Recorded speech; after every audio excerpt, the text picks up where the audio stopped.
Thanks for being here to support live storytelling in Missoula. I'm Mark Moss, founder and executive director of Tell Us Something.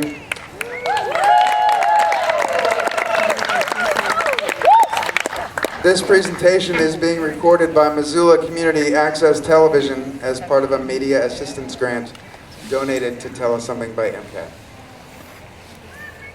Tell Us Something acknowledges that we are gathered on the ancestral lands of the Salish, Kootenai, and Confederated Salish and Kootenai tribes.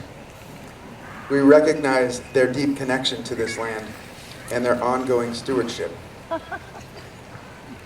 For those interested in learning more about the Salish Kootenai and their history, we encourage you to visit the Salish Kootenai website or the Missoula Public Library. There are additional educational resources available online through the Confederated Salish and Kootenai tribes.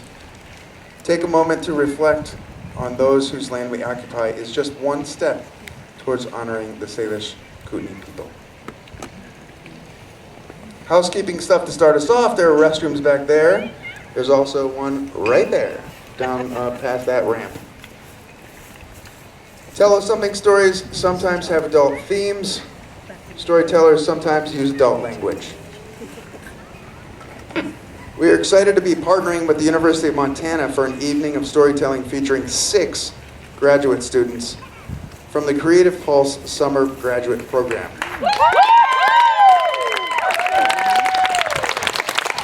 Here is what you will experience this evening. 6 storytellers have about 10 minutes-ish. Some of them are longer, some of them are a little shorter, but in that range, to share their true personal story. Generally, Tell Us Something events have a theme. Tonight there is not a theme. I worked collaboratively with these 6 graduate students in the University of Montana's Creative Pulse program to help them develop their true personal stories over the course of 2-ish weeks. We didn't meet every day. But for 8 days, we talked about the importance of storytelling, story structure, and using storytelling in the classroom. All of them are teachers. Participants crafted their stories, and stories morphed and changed over time. We are excited to share these incredible stories with you.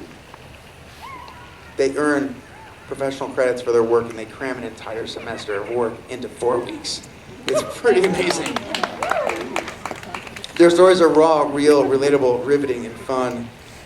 And I think I've covered all that stuff that I already said. Okay. So this other thing that we're about to do is, I shoplifted it from Lee Rizzo. She's a musician in town. And it's really fun, actually. It helps us get grounded and centered. So together, we're going to take 3 deep breaths. And on the 3rd breath, when we exhale, we're going to hum as long as we can. So on the count of 3, start our first breath. 1, 2, 3.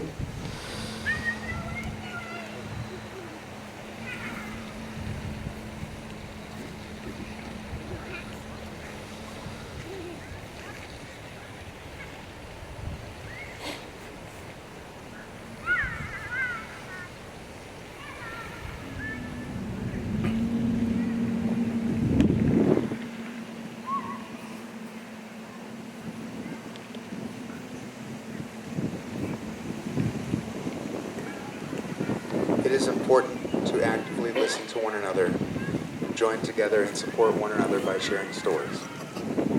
When we do this, we can better connect with our own individual stories, with each other, and with our community. This is your community, and these are your stories. The stories you hear at each Tell Us Something event are by and for members of our community. You can do this too. You can share your stories. The next Tell Us Something event is September 18th. The theme is Never Again. We are actively taking story pitches for that event. Go to tellussomething.org, click or tap Tell a Story, and all of the details are there on how you can audition for that event. Storytellers are paid for their stories too at main Tell Us Something events. Our storytellers have worked hard to bring you their stories. Can we all agree to give them all of our attention and the respect that they deserve? Please silence your cell phones and other mobile devices. You came to listen. Let the listening begin. Thank you for your support of each other and of each other's stories. Tell Us Something believes that everyone has a story and everyone's story matters.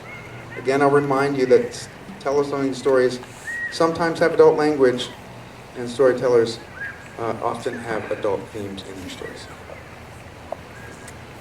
Our first storyteller tonight is Liz Drektra. Liz Drektra is a special education here in Missoula. She grew up in inner city Philadelphia, the oldest of 5 kids. This becomes important in her story. She's an adventurous spirit. Her adventurous spirit brought her to Montana just after college, and she became hooked on the recreational activities here: hiking, backpacking, camping, rafting, paddleboarding, and skiing. Her world is best enhanced by laughing with friends and family. Please welcome Liz Drektra.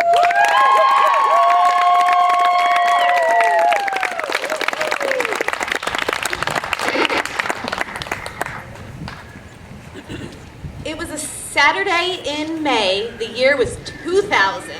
I was a freshman in college, and I was heading home for one night to join my mom, my little sister Michelle, who was 14, and my little sister Laura, who was 16, to go to the NSYNC concert. Now, truth be told, I'm really more of a Backstreet Boys fan. AJ and I are way tighter than I am with JT, but regardless, I was pumped to go with my family. My roommates were giving me a hard time, so I grabbed my hairbrush and was like, "It's tearing up my heart when I'm with you, and when we are apart, I feel it too." So I threw my hairbrush in my bag. I don't think I took much of anything else. I was only going for a night. I jump into a car that my dad had gotten for me. He's a mechanic. He fixes them all the time. We have random cars pass through our house, so he got a car so that I could come home for this one-night adventure. I take off in the car. I'm going to drive down the Pennsylvania Turnpike. It's about a 3-hour drive, and if you've ever been on it, it's 2 lanes each direction, and there's a concrete barrier in the middle, there's a concrete barrier on this side, there's a concrete barrier on this side. Past that, there's trees, mountains. It's beautiful, it's scenic, but there's nowhere to go. About an hour into the drive, got the radio on, and I'm singing. I can't sing well, but I'm still singing. And all of a sudden, the car loses all momentum. It's going forward, but it's not from the gas. And it's going forward, but not at the right speed. And it's slowing down, and I don't actually panic yet. I just kind of grab the wheel and veer to the slower lane and veer to the shoulder, and it just rolls to a stop. And I'm like, okay, I'm not even worried about the car because my dad fixed it once, he'll fix it again. And I've got AAA. Thanks to my grandma, I've got roadside assistance. This is fine. What I don't have is a cell phone because it's the year 2000 and they weren't popular yet. So I wait on the side of the road for about an hour till an elderly lady does finally pull over with a phone, and she's able to call AAA for me. Okay, the tow truck will be here soon. It's fine. I'll make it in time for the concert. It's fine. They say, "Where do you want the tow truck to drive you to?" Well, to Philly, because that's where my dad is. So, okay, they're gonna dispatch someone. They didn't tell me that they were dispatching someone from Philly to come out and get me. So it was more than a 2-hour wait on the side of the highway. I have it in my head that you're not supposed to be in your broken down vehicle. You should be out of it. So I'm standing on the side of the road in a cute little tank top and shorty shorts, and it's hot, and I can feel the heat coming down on the blacktop. I feel the heat from all of the vehicles just whooshing past, and it's just like, ugh. And that was uncomfortable, but the entire time, the semi-truck drivers thought it'd be real fun to honk and holler at me. So I'm just standing there, and it's honk, honk, honk, honk. Please stop. I can't get the words out. I'm now bawling. I'm mortified, embarrassed, stuck, and they just keep honking over and over. And I try, "Please stop, honking at, they don't care. I didn't even think to flip them off or to use curse words. Like, that didn't occur to me. I just cried. So I waited, and I waited, and I waited. About 2.5 hours later, my knight in shining armor finally arrives with the pickup truck. He's about 2 years older than me, tall, gangly, acne-ridden, and he opens the door and offers me a ride in the front of his rig. I don't know where else you're supposed to sit, so I get in. Now I've gone from feeling exposed in the middle of the highway to sitting in a giant cab of a giant tow truck, and the air conditioning's on, and I still have only on a tank top and shorty shorts. So I'm now freezing and 100% uncomfortable. He wants to make small talk. I don't know what we talk about. At this point I realize I'm not going to get to the concert. I had to wait so long for him to get there, and it's still a drive. I left at 10 in the morning, and around 6 o'clock, we're about 45 minutes outside of Philly, and he says, "Do you need something to eat?" Yes, I absolutely 100% do need something to eat. There's rest stops, there's fast food restaurants, we can go anywhere. He pulls in to this fancy new Italian restaurant with his oversized rig and my 1983 Buick Skylark towing behind it. People stare at us as we walk in. It was a macaroni grill. It was so fancy. It was so fancy. Uncomfortably fancy. I look around and there's all these couples who are just enjoying their wine and their food. They take the wine glasses away from our table because we're not old enough to drink. I remember being excited about chicken parm, my favorite Italian dish, so that was awesome. And then we get back in his truck. He opens the door for me again. I'm on in. And so it's about 9 o'clock when he finally gets to my neighborhood. So he drops me off, I write him a check, say goodbye, thank him, and on we go. I head back to my house.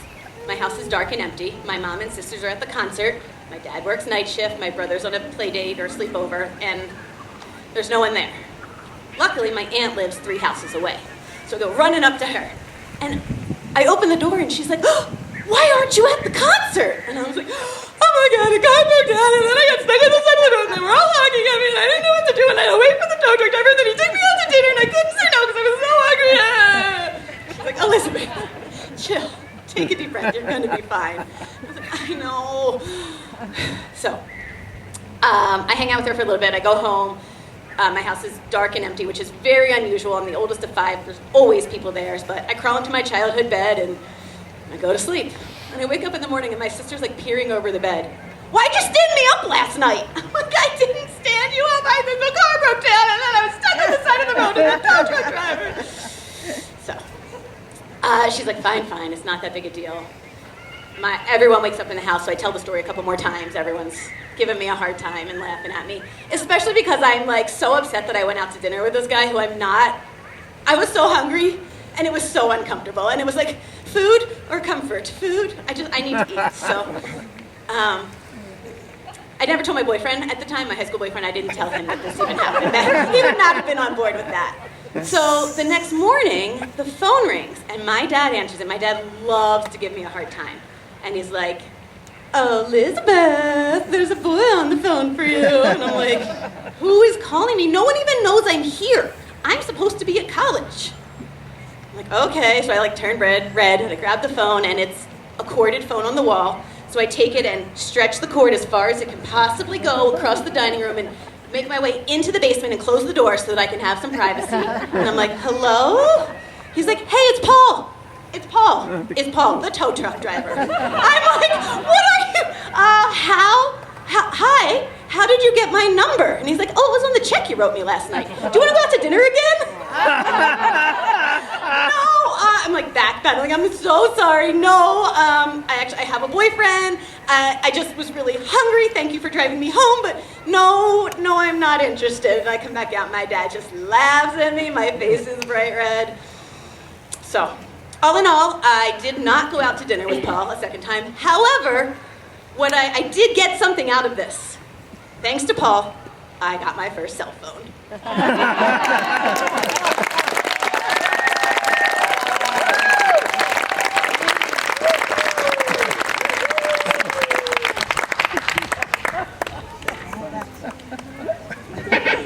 Thank you, Liz. Next up is Jenna Mitchell. Jenna Mitchell is a dance instructor from Vacaville, California. She has taught almost every style of dance to various ages. She spends her days rehearsing and performing as an alumni at Vacaville Ballet Company. When she's not teaching, she spends her time reading, hanging out with her best friend, and traveling to the nearest beach. She also has an abundance of plants that she takes care of while listening to vinyl on her record player. Please welcome Jenna Mitchell.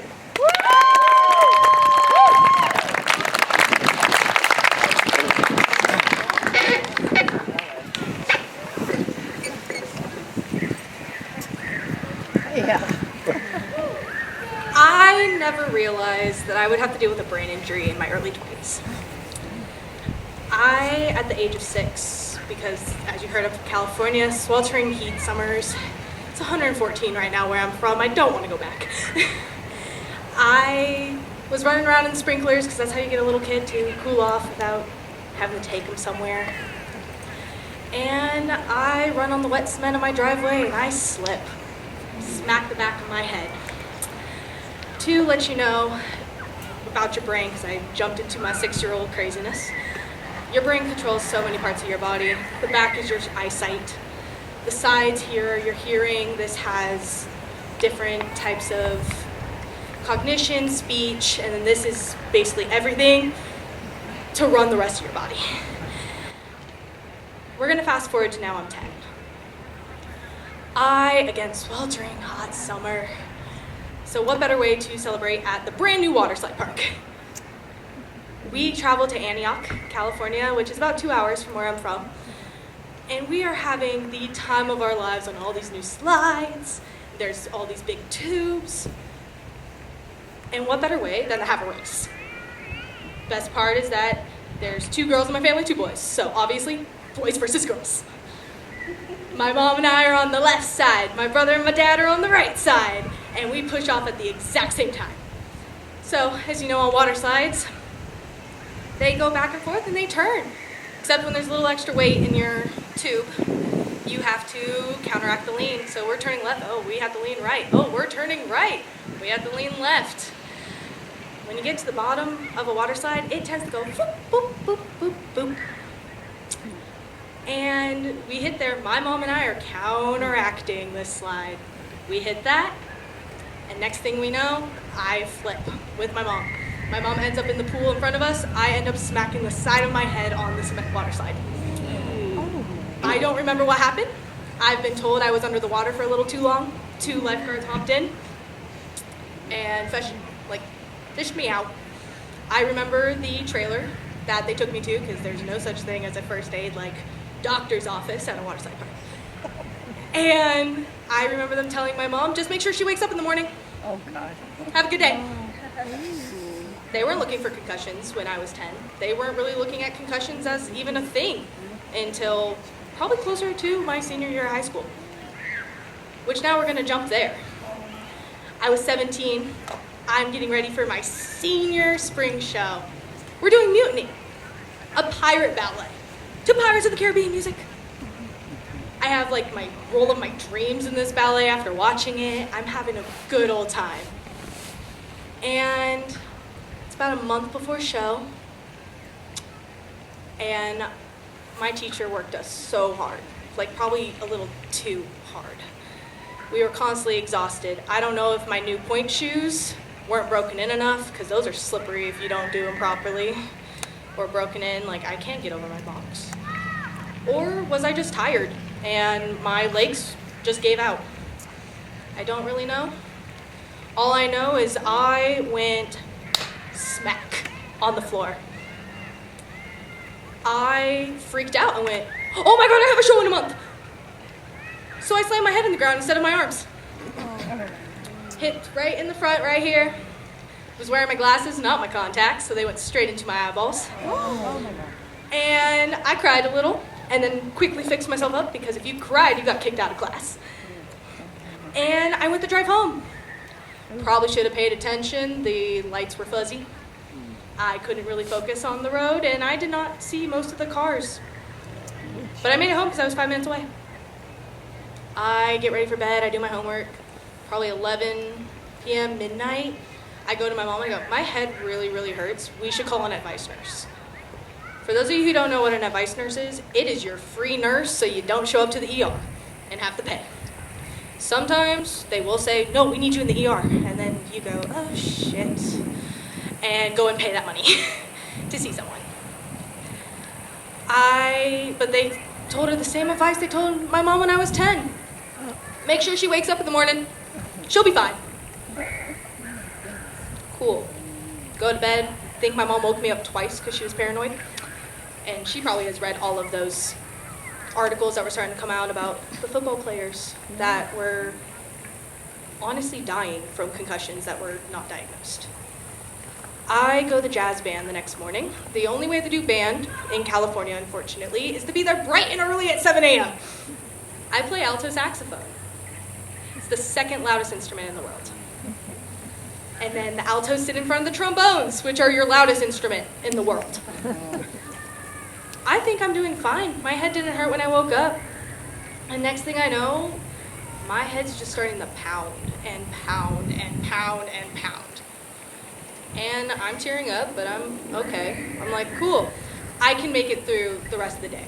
I go to AP Statistics. Don't do math when you have a concussion. No. It already doesn't make sense. Why would you go and do math when your head's pounding? Make it 10 minutes in there. I text my mom underneath the desk, like, come pick me up. We need to see a doctor. I don't know what's wrong. I can't focus. It's hard to see. I don't know what I'm doing.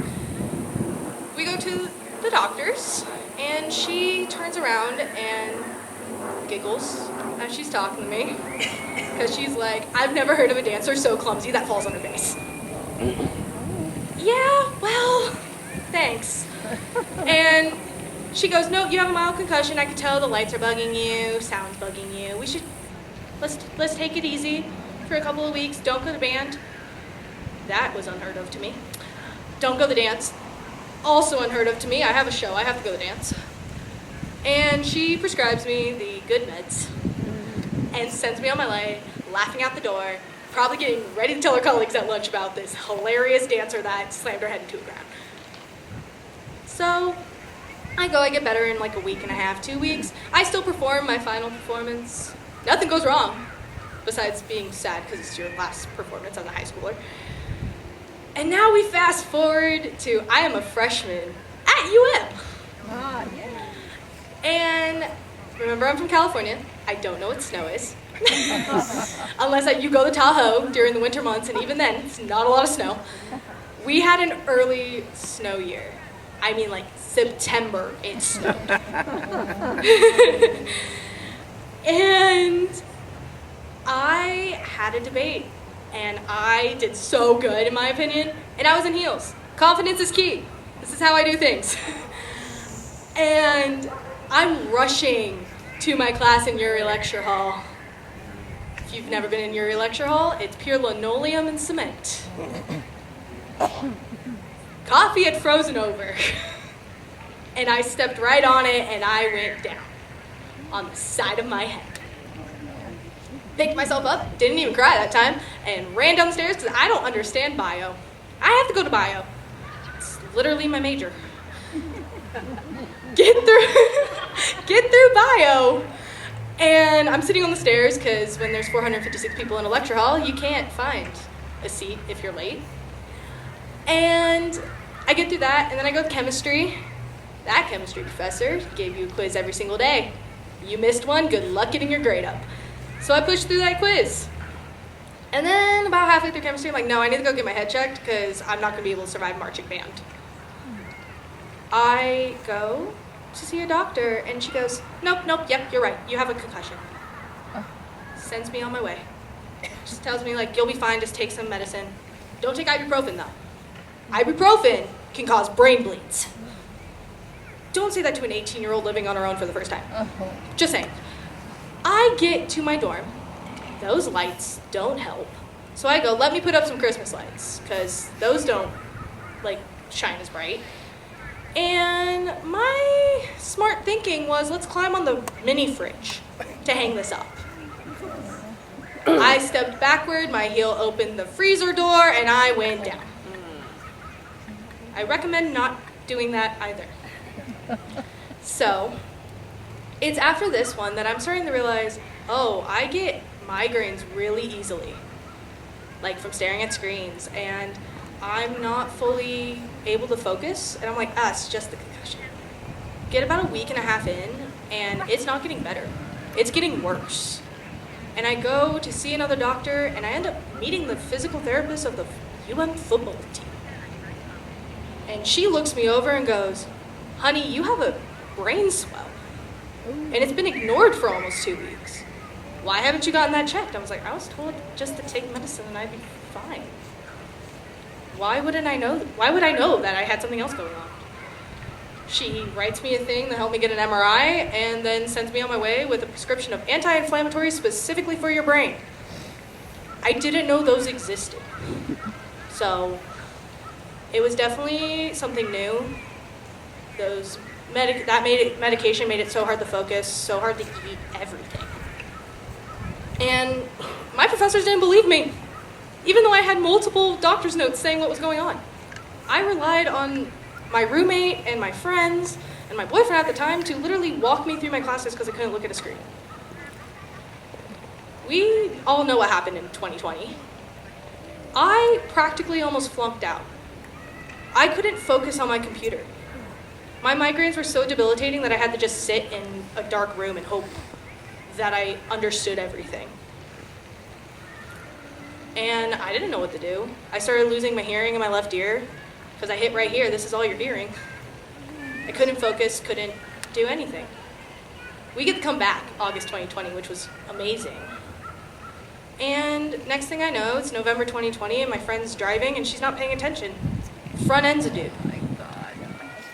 I thought I would have been safe because I was in the back.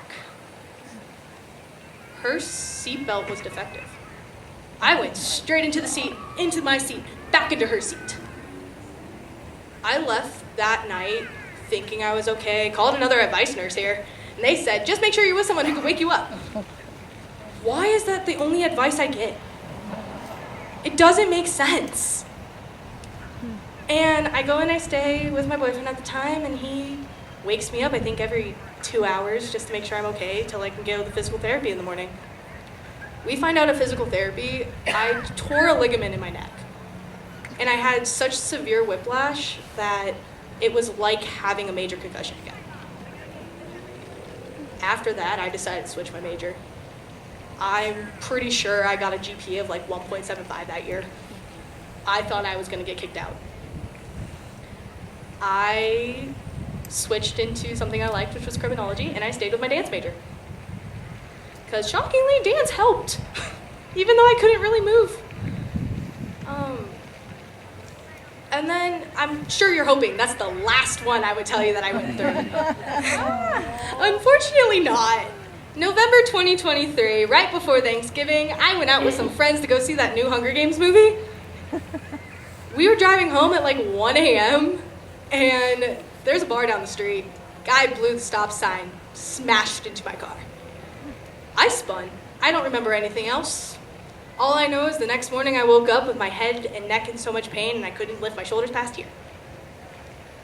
But, like every good dance teacher who does not have proper subs, I showed up to work at 9 a.m. and then my rehearsals right after. Worst decision ever. I got through it, but now I struggle to focus. I can't see very well. I can't really hear out my left ear anymore. I get migraines so severe. I had one really bad this morning, and I was terrified to come up here because of it. Yet, here I am, my balance, if you've noticed all my stances as I'm up here, I don't have proper balance anymore. But I do still dance. I do still play my instrument. I just wear a lot of ear protection for the music side of it, and then for dance, I find it somewhat therapeutic. so I can make it work. Basically, I just need everybody to know that you can have this issue in your 20s, and I don't need to be ridiculed for it, because people don't believe that you can go through that at such a young age. And here I am, and I feel like I'm still killing it. So, thanks, guys.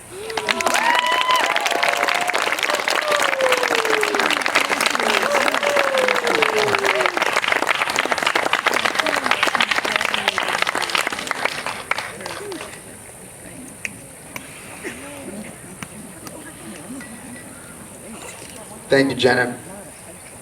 Next up is Anna Killebrew. Anna Killebrew is a high school art teacher. They moved to Montana 4 years ago to teach right after finishing college. Montana was always their end goal after their grandfather took them RVing across the country, with a week-long detour in Montana. Anna spends most of her time cooking, baking, and learning new arts and crafts. Often, she's curled up on a couch, surrounded by yarn, knitting, and crocheting to folk music as the sun sets. Please welcome Anna Killebrew.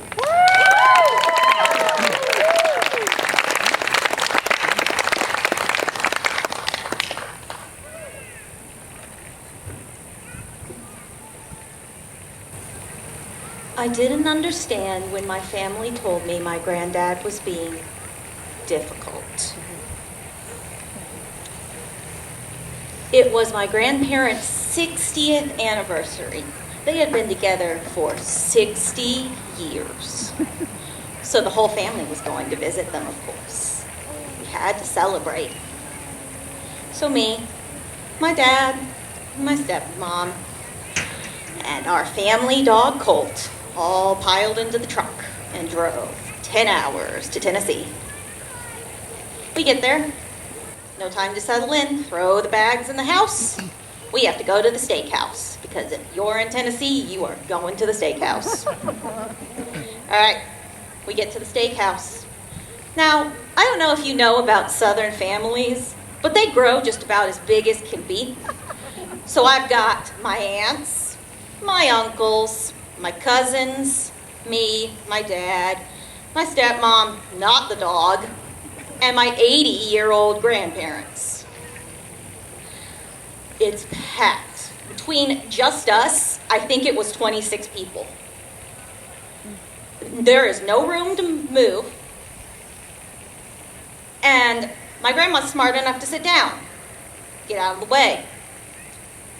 The rest of my family's trying to convince my grandfather to sit down. It's getting a little crowded up here. You should go sit. He's not listening. Who tells an 80-year-old what to do? You really think that's going to work? So, my turn. I have an advantage. I know that to get a man to do something, you have to make him think it's his idea.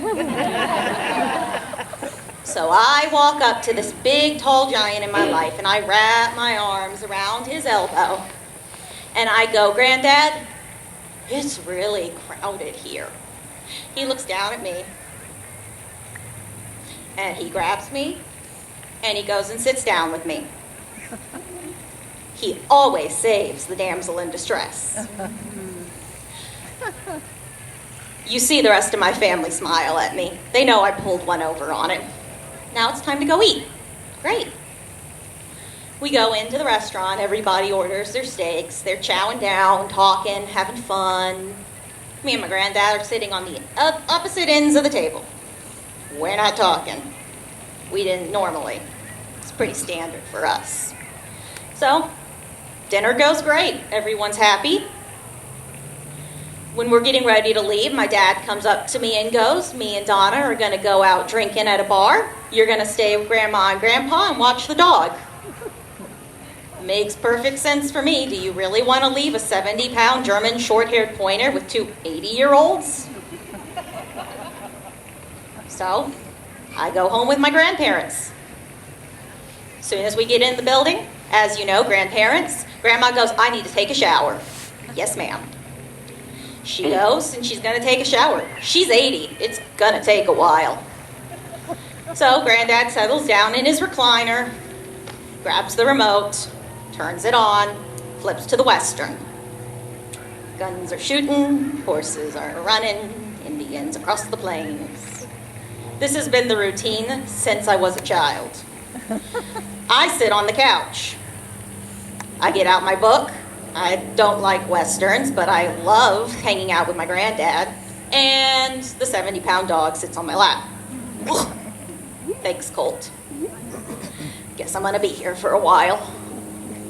So, we're minding our business. I'm reading. Guns are shooting. Granddad's occasionally dozing off. It's going great. It's been a while. We're on the second Western movie. It's been like 4 hours.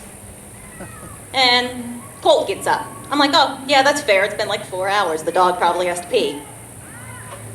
I follow the dog, thinking we're going to the back door. No, he goes and gets in my bed and climbs under the covers. Guess he decided it was bedtime. It wasn't bedtime for me. I couldn't leave my granddad out sitting alone. That's rude. So, I go back out to the living room. I'm making my way back down the hallway, into the entryway, into the living room, and my grandfather is standing. My grandfather doesn't do that a lot. So he's standing, and I notice that he's starting to pace. Granddad, what's wrong? I don't know. Granddad, did you lose the remote?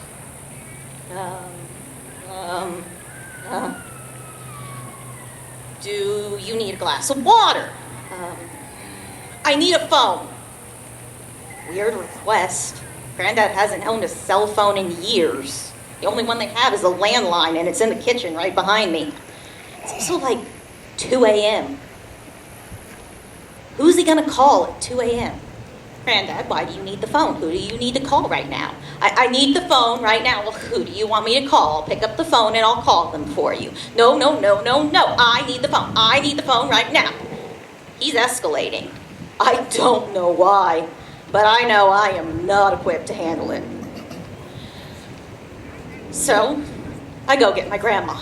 I walk up to the bathroom door, and I do that, really afraid.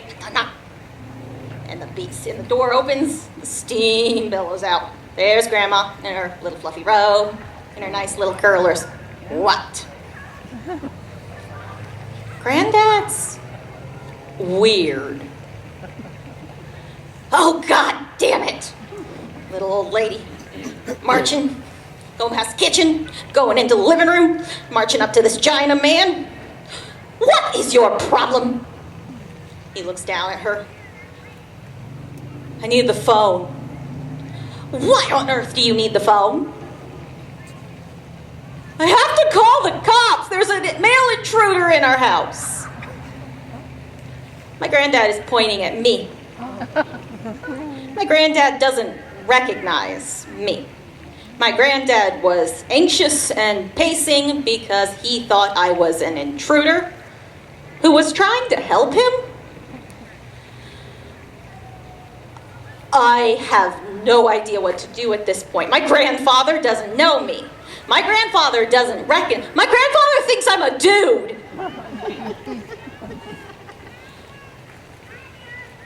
I panic. I just know I need to be out of the room. I can't be in there right now. Grandma's taking care of him, and I really need someone to take care of me right now because I'm not handling this well. My grandfather, who I had spent every Christmas with since I was born, was no longer recognizing me. So I reach into my pocket and I pull out my phone and I'm texting my dad because I don't think I can call right now because I might just cry. I'm texting, pick up, please pick up. Doesn't pick up. Bars in Tennessee don't have cell service. Ain't that a great excuse? So, what's there to do? It's me, alone. I get into bed, and I curl up with my dog Colt, and I go to sleep. We had to leave the next morning. That was last summer. Christmas came around this year, and it's policy you have to go visit family at Christmas. So I fly from Montana to Michigan to do the 12-hour drive down to Tennessee again with my dad, my stepmom, and my dog. Thank goodness he's coming. Problem being that when we get there, I realize there's one crucial person missing. 2 weeks before Christmas, my grandfather was moved into a mental care facility. He had become belligerent and harmful to my grandmother, so he had to be moved. He was not there at Christmas. We celebrated without him. And then my dad said we have to go see Grandpa the next day. It's not Christmas without Grandpa. We have to see Grandpa. We need to go see Grandpa. Okay, let's go see Grandpa. Sorry. We go to the mental care facility. We walk in. They tell us he's eating, so we go to the dining room. He's sitting there, slumped over, 20 pounds lighter, drooling with a plate full of food. There is no recollection in his eyes. We have to move him to the visitor's lounge to have a conversation with him. So we get him his walker, we help him stand up. He can't keep up with the walker. His legs are so far out from underneath him, he almost falls multiple times. When we get into the visitor's room, he falls into his chair like a puppet whose strings have been cut. And he slumps and he continues to drool. This is my father's dad. This is my grandpa. My dad is desperately trying to get a reaction out of him, telling him about a sport, telling him about where we've traveled to, telling him about the fact that I'm visiting, telling him anything he can think of. And my grandfather is staring at nothing. Absolutely nothing. And my dad starts to cry. I have never seen my father cry. I wanted it to stop.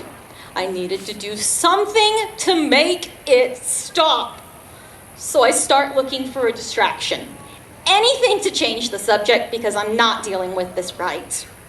I reach into my purse and I start rooting around. Gotta be something in there. And I feel something. Small, big enough to fit in my hand. I pull it out. It's a little pink pig I've been learning to crochet on. I just started crocheting this year. And I'm holding this pig and I think this could distract somebody. Hey, Granddad, I've been learning how to The pig's gone. I look, and my grandfather has pulled this pig out of my hands faster than I've ever seen him move with both hands. And he is holding it so close to his chest. And he's actually looking at me. He hadn't made eye contact with anyone that day. He is holding that pig right up to his heart, and he is looking. He's there. Just took a little while to find him. But he's still there. We had to leave. They told us visiting hours were over. So we went back to Michigan and I flew home to Montana. About a month ago, I had a dream. It was me, my grandpa, and my grandma in a lecture hall, proctoring an English exam. My granddad is collecting papers and I walk up to him. He says, "Take these to your grandma," handing me the stack of English papers, "and take care."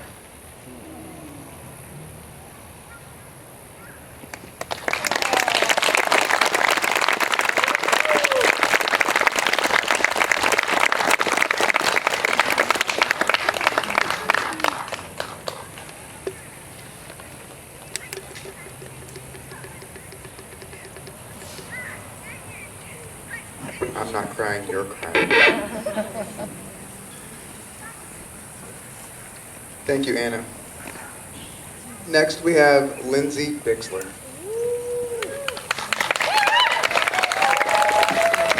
Lindsay Bixler grew up in Missoula, Montana, where she currently teaches 8th grade. When she is not teaching, she enjoys running half marathons, hiking and walking with her dog Kirby. She spends her days outside watching World War II documentaries at night.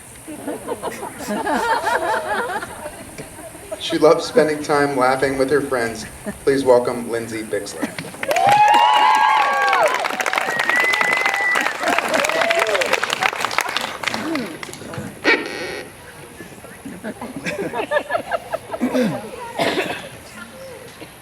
About 6 years ago, a couple of friends and I decided that we wanted to go hiking somewhere in the western side or the western part of Montana.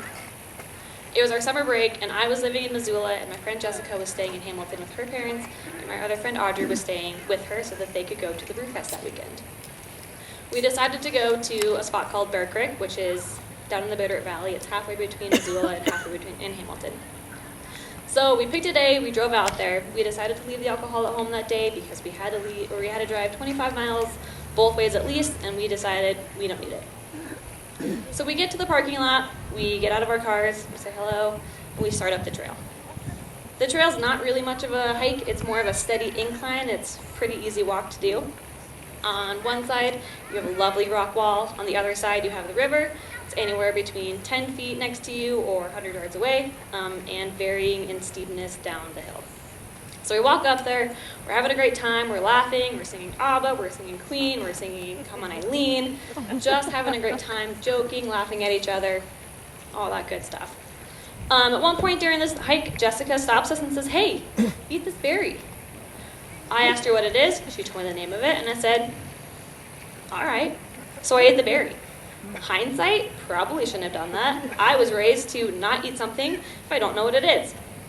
Well, anyway. We kept going up the hill, and we made it to the clearing where we wanted to stop for a second. It kind of opens up. There's a big flat rock here, a little ravine that's like this wide with gushing water through it, and then a flat rock on the other side, and a big swimming pool that we could jump into.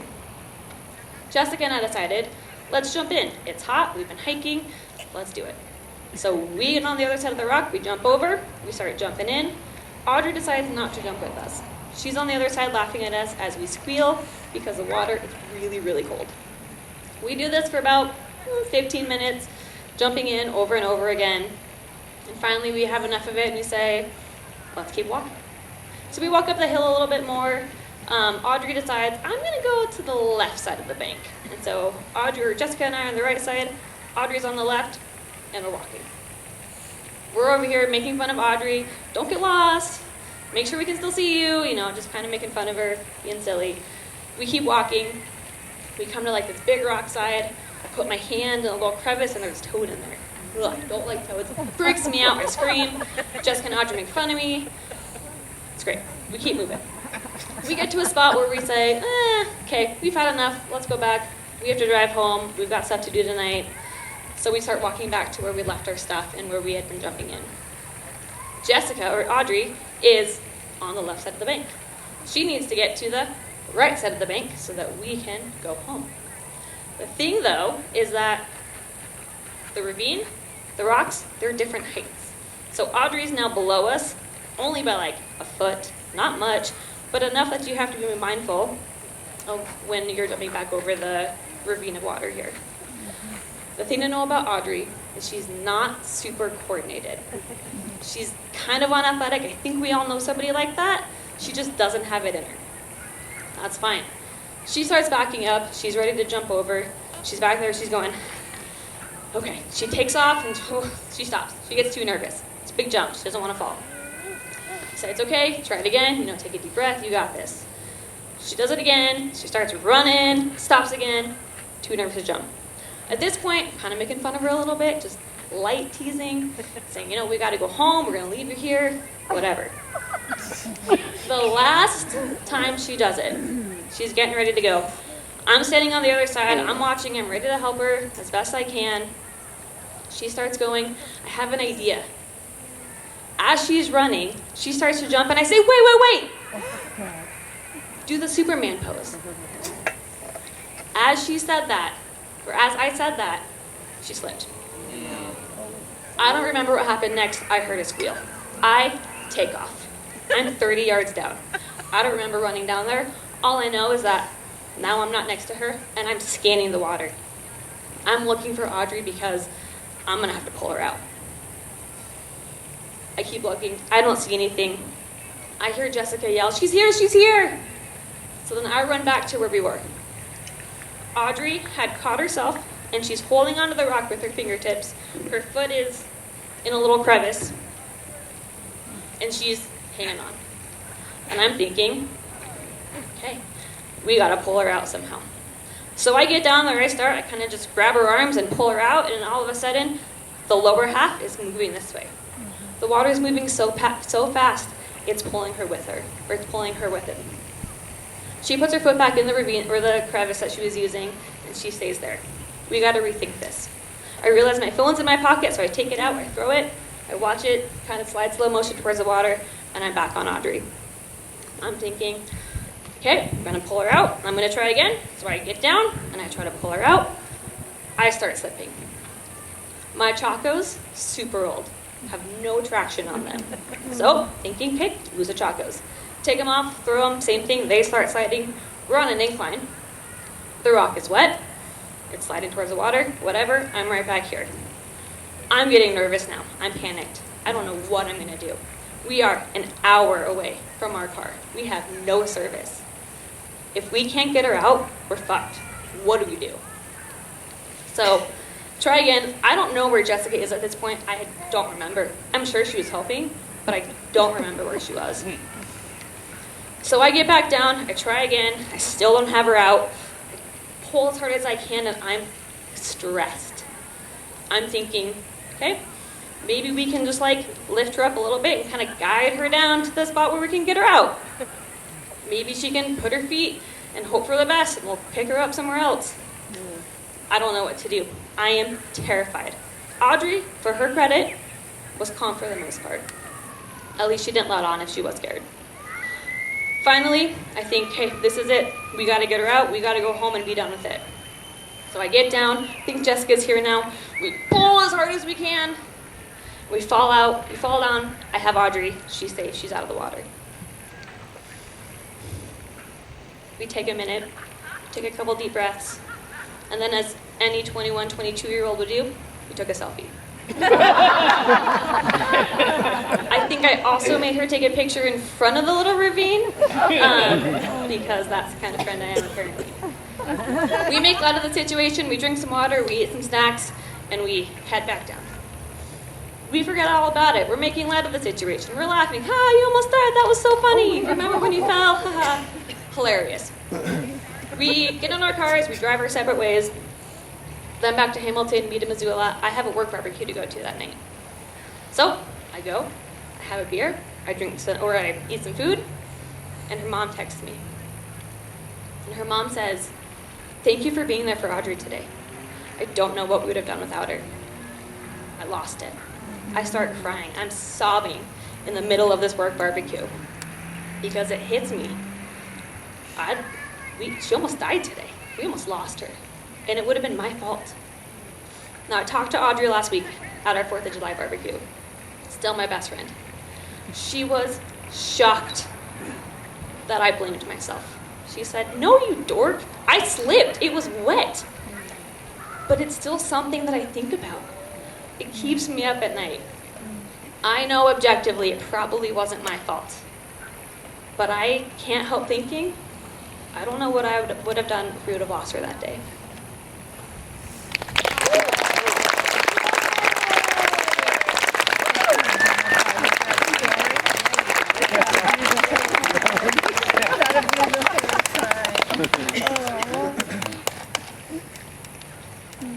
Thank you, Lindsay.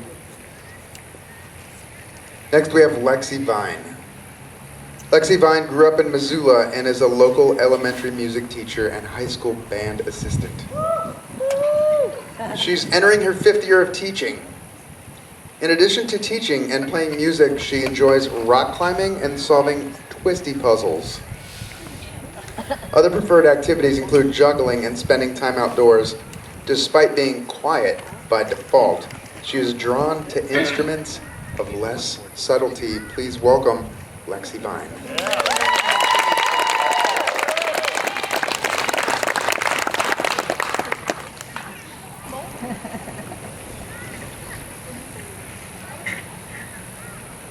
When I was 3 years old, I decided I wanted to play the piano. My parents always had music playing in the house, and the one that really stuck with me was this artist. He's a piano player. His name is Yanni. He has this big, long, flowing hair, and when he plays the piano, he just gets into it. I don't know how. He does. One of the performances of his that really stuck with me was Yanni live at the Acropolis. It is a wonderful spectacle of the 90s. He's on stage with what looks like a 50-foot piano. It's massive, and he's at one end, and surrounding this 50-foot piano is what seems like 100, 200, 300 people. I don't know. I was 3 years old. Anything more than 20 was a lot. And the concert is set in front of a backdrop of the actual Acropolis. It's amazing. I wish I could have been there, but I watched that video too many times. So fast forward a couple years, and my parents picked me up from school. I'm 7 years old in second grade, and we'd been having conversations that I wanted to play the piano, and we'd always say, well, maybe when I'm a little older I can play the piano. Well, they pick me up from school, I close the van door, I get inside, and my parents say, "We have a surprise for you." And that's the best phrase to get any little kid ready. They say, "We got you piano lessons." And I remember being so excited, I just kept saying, "Yes, yes," and I kept jumping, and I almost hit my head on the roof. So the piano lessons started, and those lasted a couple years, and it was really exciting. I loved playing during the Christmas concerts, and I really enjoyed working with my teacher. Fast forward a little bit more to fourth grade. I'm still doing the piano, not practicing like I should, despite my parents' best efforts to encourage me. But I stick with it because I figured, well, if I'm not enjoying the piano now, maybe I'll enjoy it more if I just practice more and get better. So I stuck with it. And at this time in fourth grade, my brother Rob shows me the original 1977 Star Wars A New Hope. And I am totally hooked. Obviously, I like the lightsabers, and I thought the characters were super fun, and then there's the trench run at the very end and the Death Star. But the thing that really stuck with me, that I became obsessed with, was the music. In fact, between my fourth and fifth grade year, I was so obsessed with Star Wars, I would just play this one Star Wars game, Star Wars Knights of the Old Republic, and at the same time, I would be listening on a little CD player and headphones, the soundtrack to Star Wars Revenge of the Sith. So totally different settings, but I don't know. It was all good enough for me. That's all I wanted to do, is do stuff with Star Wars. Particularly what I wanted to do was play trumpet in an orchestra so that I could play Star Wars all day, every day. And I could be those obnoxious ones that you hear when it's really quiet and then suddenly a loud sound, and I could make people jump. Between my fourth and fifth grade year is 2007, and my parents take me to Symphony in the Park. It's a big event that happens every year. It happens in Karis Park, and there are thousands of people that show up.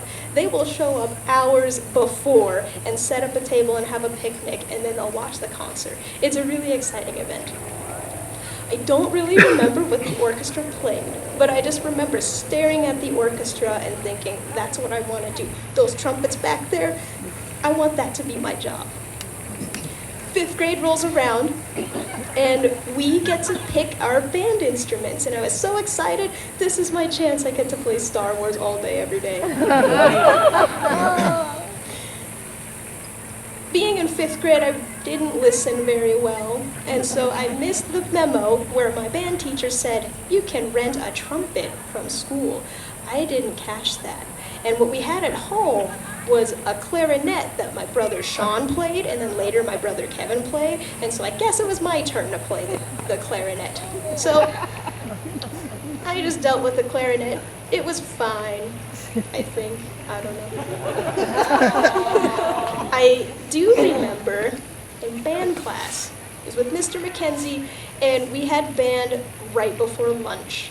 And if you know what a clarinet looks like, it's the instrument Squidward plays on SpongeBob. You have the bell at the bottom, and then you have all of the keys, and then at the top is the mouthpiece, and then connected to the mouthpiece is the reed, which is a thin piece of wood, and that vibrates and gives the clarinet its sound. It's arguably the most important part of the instrument. In 5th grade, I was more interested in having the clarinet on my lap, grabbing the corner of the reed, and pulling off strips. Like string cheese. And once I was done pulling it off of one side, I figured, well, I don't want people to know that I'm shredding my reed. I better do it to the other side. And then it was like, well, I wonder why all my reeds are way thinner than the other ones. Anyway, I stuck with the clarinet for a couple months. I didn't really like it. Well, I liked playing with the reed. And then at one point, enough people in the trombone section had quit band, and I thought, this is my chance. I could be the only girl in the trombone section, and a bunch of people just left, so it's perfect. Asked my band teacher to switch, and he let me. And I was so excited, I was one step closer to playing Star Wars in an orchestra all day, every day. And so I remember getting my trombone, I brought it home, it's really big, and I was only in 5th grade, and I managed to be shorter than I am right now. And so it was kind of a chore to get it home, and I was so excited. I opened it up, and the first thing I did was scare my dog with it. Well, at this point, I was still obsessed with Star Wars, so obviously that was the first thing I wanted to play. But I didn't really know how to play the main theme. I didn't know how to go...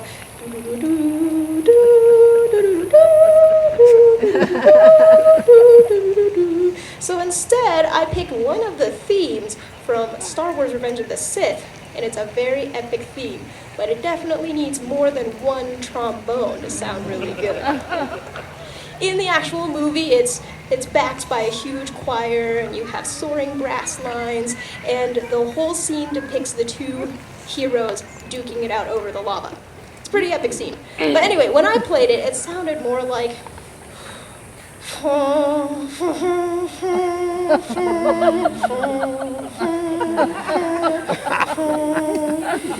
And my wonderful family, they put up with that for years. So many years, in fact. I ended up playing the trombone in middle school, high school, and then I was fortunate enough to have that be the way that I got into college. We'll get to that in a second. 7th grade rolls around, and my brother Sean, the one that originally had the clarinet, he bought me arguably the best Christmas gift. He got me Guitar Hero, but it wasn't just Guitar Hero with the one guitar. He went all out and got the guitar, the microphone, and the electric drum set. And I could not stop playing the same 3 songs. I loved playing the drum set, and then eventually I was able to convince my parents that it was a wise decision to let them bring a drum set into the house after they'd been putting up with a trombone. And so the drum set ended up being the instrument that I could not stop playing. I love playing the drum set, and I have no idea how long I would play it. I just put on music, play along to it, and I really enjoyed just how incredibly loud it was, and how each limb made a different sound, and the cymbals were so shiny.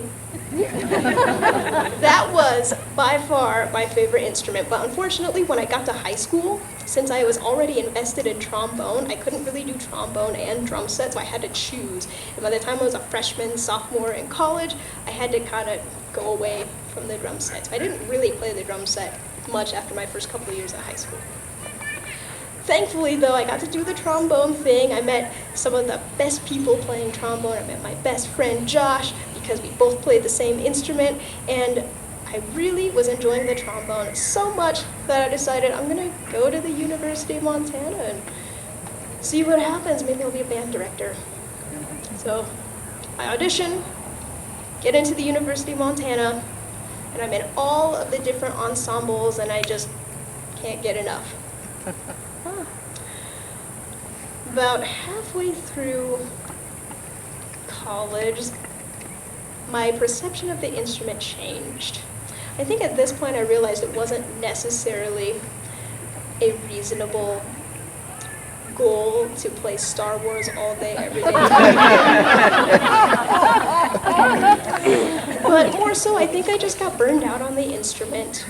But I felt stuck because I figured I've been playing this instrument since I was 11 years old. I'm halfway through college. I don't want all of that time to be wasted, so I'm just gonna stick with it, and maybe if I get better, like at the piano, I'll like it more. So I just stuck with it, and the more ensembles I tried to be a part of, the more burnt out I was, but I thought, well, maybe if I just keep pushing, I'm gonna turn a corner, I'm gonna suddenly like the trombone. After the university, I graduated and really didn't play the trombone a whole lot and had pretty mixed feelings because I got to meet all of these amazing people and work with these amazing instructors, and I got these unforgettable opportunities, but I just didn't like the instrument itself.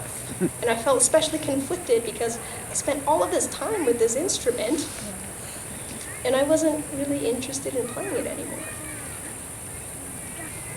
The sunken cost fallacy is the idea that someone sticks with something that they don't want to do anymore strictly because they've already invested so much time, or they've already invested so much money in it, or any other kind of investment. They feel like they can't make the switch because they've sunk in too much time into it. That's how I felt with the trombone. At this point in time, one of my friends, Sage, he calls me up. Sage plays guitar in a band. The band is Pale People. And Sage calls me up and goes, hey, you know my friends Mac and Kurt? Do you want to play some drums with us? And I figured, oh, that'd be cool. I haven't played drums in about 10 or 12 years, but sure, I guess maybe we're just getting out of COVID and they want to hear some of their old songs and maybe try some new ideas with like someone just sitting in. And so I say, yeah, sure. This is the part where I accidentally auditioned for a band. And so I get in touch with Mac. He texts me and says, hey, I hear that you wanted to come sit in with us. Can I send you some songs to listen to and play along to? And I said, yeah, sure. And I listened to these songs. And these are not intuitive songs. They have interesting time signatures. It's not music that you would necessarily be able to dance to on the first time. And the lyrics are really dense, but the more you study them, the more interesting and intriguing they become. And so I listen to these songs, I do my best on the drums, and then I feel like, okay, I'm gonna go and hang out with them and jam. And I go over to Kurt's place because he's got a studio and Sage and Mac are already there, and I come downstairs and I say hi, I sit down at the drum set and I make it through these songs somehow. And at the end, they kind of looked at each other like, what's going on? Why aren't we playing any more songs? And Mac looks around and looks at Kurt and looks at Sage.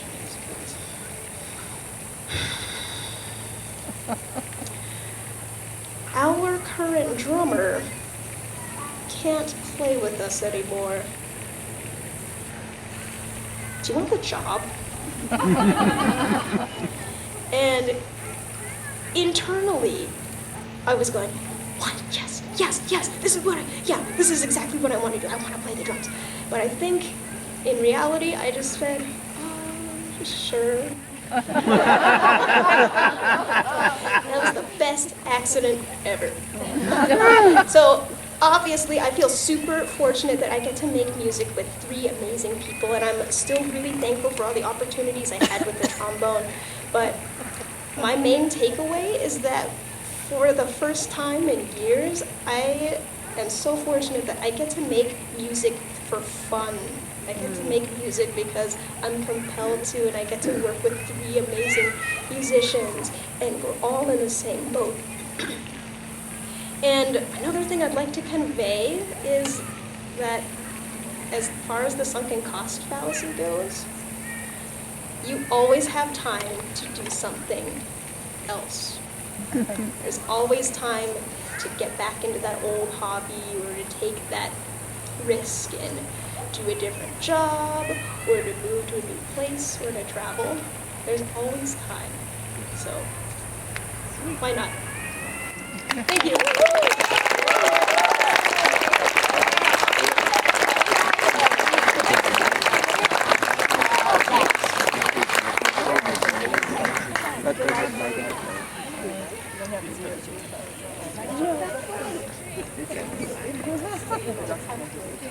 Thank you, Lexi.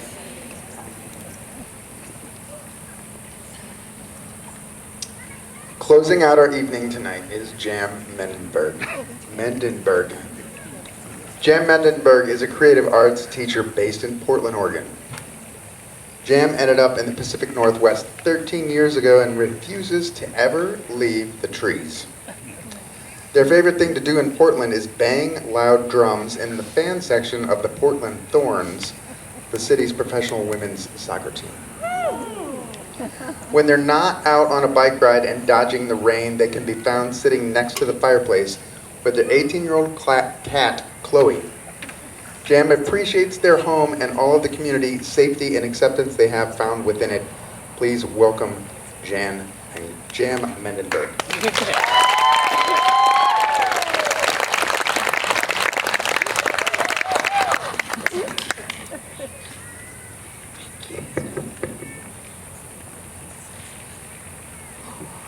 Got it. It's December 2019, and I am sitting at the kitchen table in the Bay Area, California, with my parents. They knew that I had wanted to call a family meeting, that I had something I wanted to talk to them about. I don't really remember where my brother was at this time, but he knew exactly what I was going to talk to them about. He was really excited for me, so that was feeling good.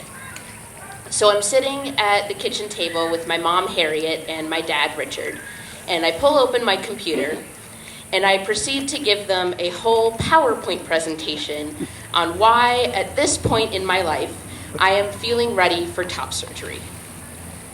I have done the research, I have slides of data, I have slides of celebrities that I've seen that have had top surgery. I've got all this information that I'm presenting to them. And I end it with a slide all about me and what this means for me and my gender journey. I finished giving the PowerPoint presentation. We sit in silence.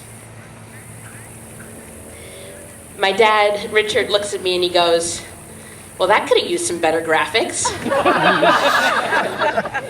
I am very fortunate to have 2 very loving and accepting parents in my life. They have done a lot of learning and research on their own on how to support a queer kid, and I am really, really appreciative of that. I begin my journey towards top surgery and all of the steps that I need to take. It's now 2020, and we all know what happened then. I am fortunate enough to find a surgeon who I really like. Her name is Dr. T. And in one of my first appointments with Dr. T, we're sitting in the office and we're kind of talking through some of the initial steps. And then she hands me a stack of papers and she goes, "By the way, if you want to, you can donate your boobs to science." And I'm going, "What?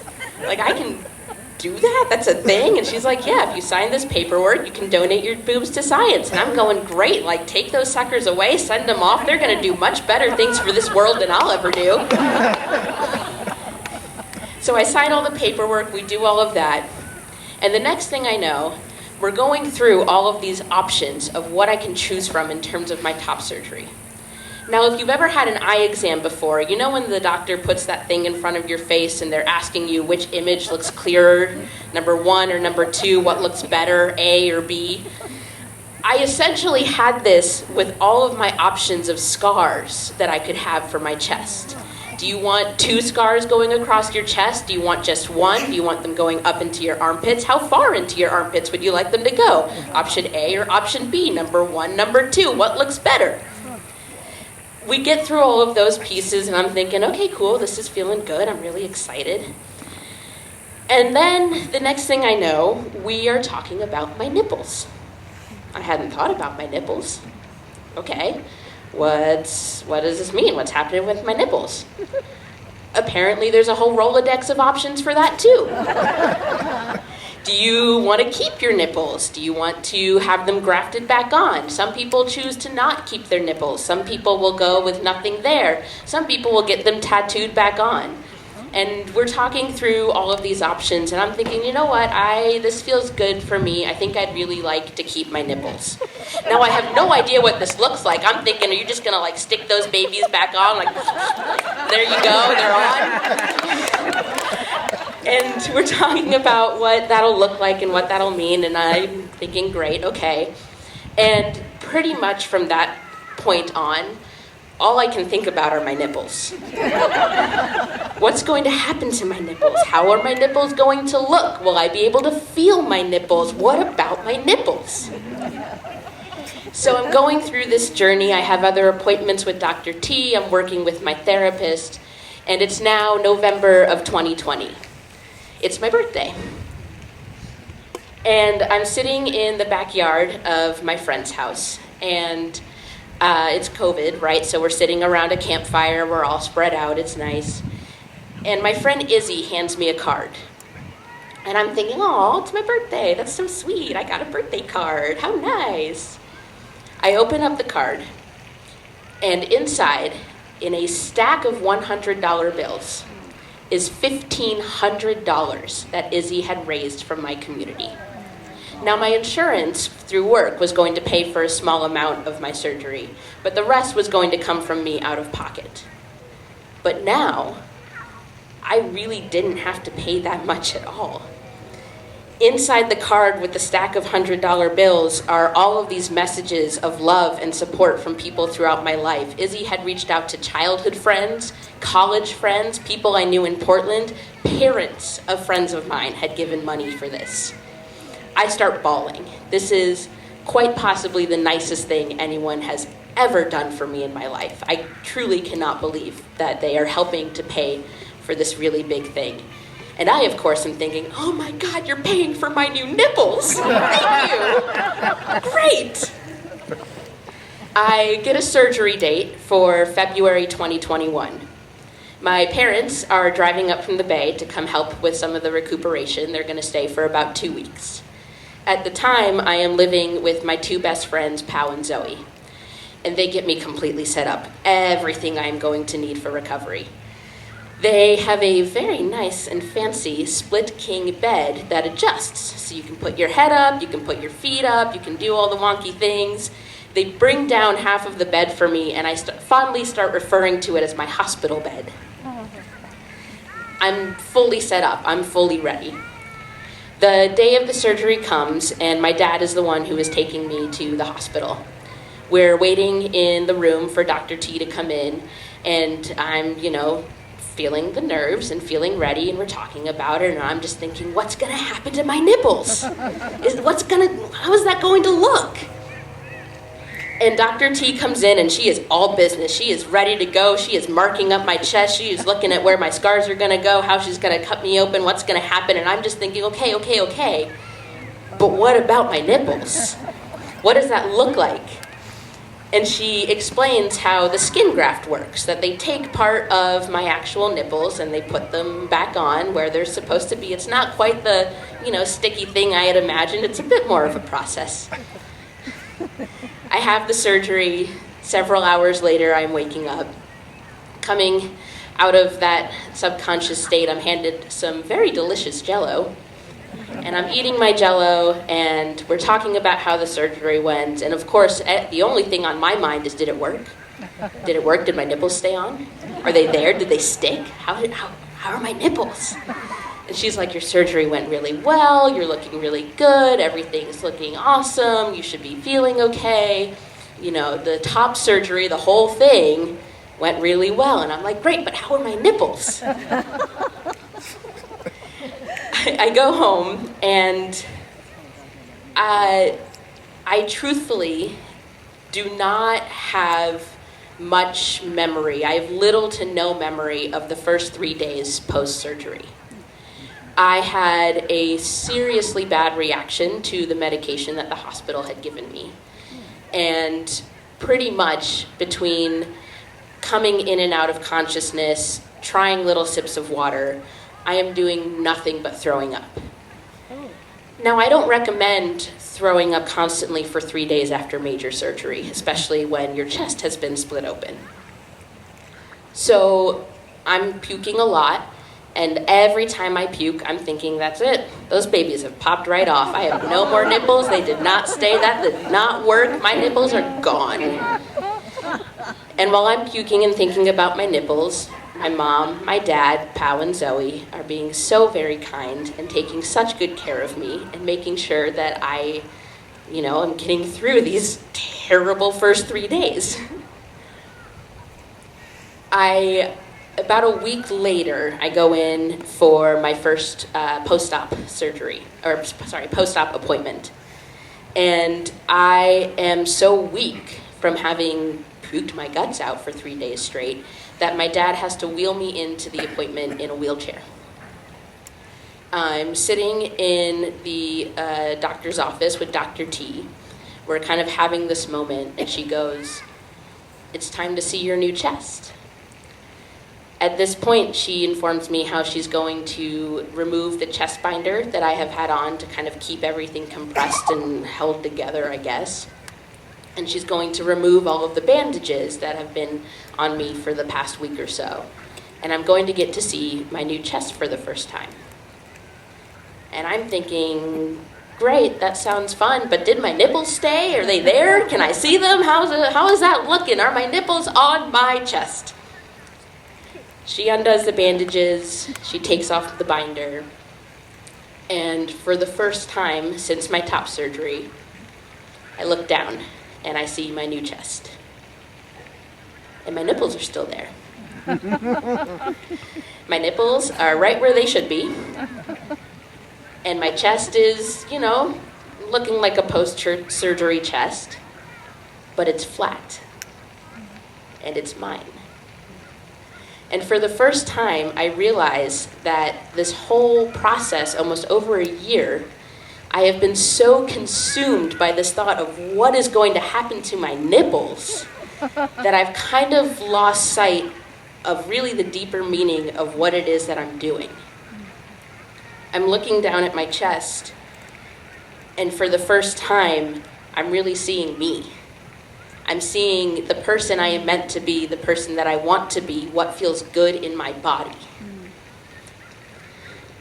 And I truly don't know what to think. I'm, of course, excited about the nipples, but I have this incredible new chest that's mine, and I get to live in it forever. She explains how care is going to look going forward, some of the things that I'm going to have to do. And I'm kind of thinking, okay, that's great, but truthfully, my nipples could have ended up anywhere. They could have been lopsided, they could have been on my back, they could have been, diagonal, wherever. But I have this flat chest.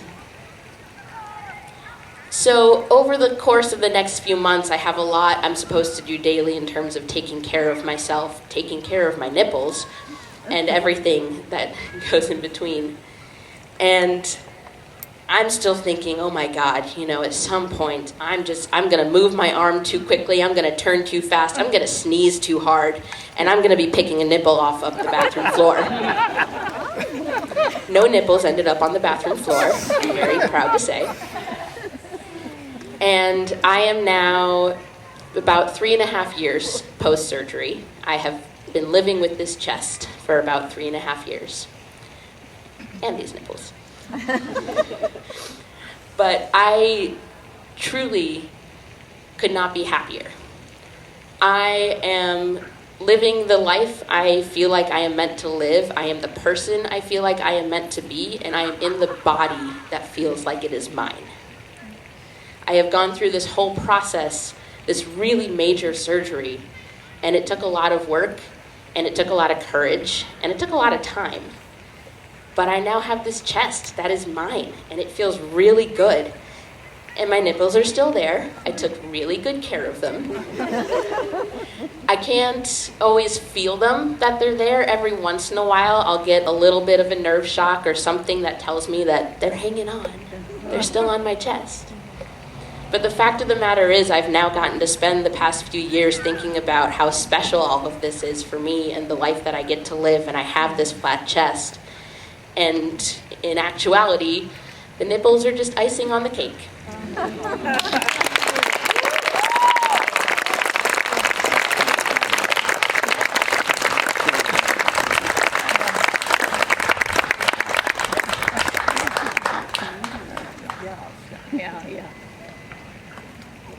Thank you, Jam. And thank you all for being here tonight to support live storytelling in Missoula. Thank you to our American Sign Language interpreters, Stella and Brandy.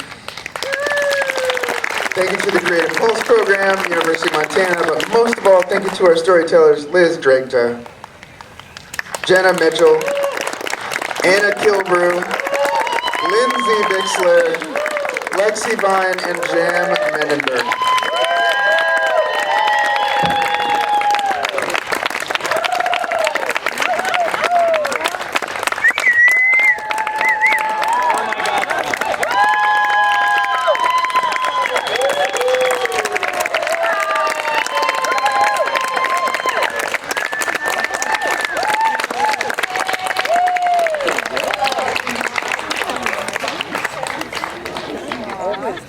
Thank you all. The next Tell Us Something is September 18th, and we're taking story pitches. You can call 203-4683 to pitch your story. The theme is Never Again. We'll see you then. Thanks for being here.